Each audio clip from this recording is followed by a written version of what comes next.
ఈ ప్రభుత్వాన్ని మార్చాలి అనుకున్నారు అందరూ. ఆ తర్వాత 3 పార్టీలు కూడా కలిశాయి. ఆ తర్వాత ఈ విధంగా ఒక సునామీ లాగా ఈ రాష్ట్రంలో రిజల్ట్స్ కూడా వచ్చాయి. ఎవరు కూడా ఇంత పెద్ద పెట్టున విజయం సాధిస్తారని అనుకోలేదు. 164, 11, ఇంతకుముందు 151 చాలా ఎక్కువ అనుకున్నాం.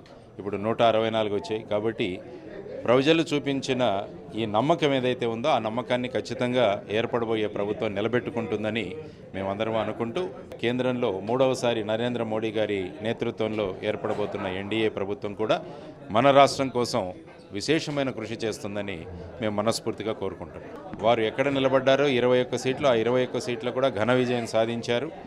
ఇలాంటి పార్టీ కూడా ఉండాలి మనకి. ఎందుకంటే తెలుగుదేశానికి చూస్తే 135, 136 సీట్లు వచ్చాయి. కాబట్టి వారంతకు వారే ప్రభుత్వాన్ని ఏర్పాటు చేయగలరు. కానీ వాళ్ళు రాష్ట్రాన్ని ముందుకు తీసుకువెళ్లడంలో జనసేన యొక్క ప్రధానమైన పాత్ర పోషించబోతున్నారు.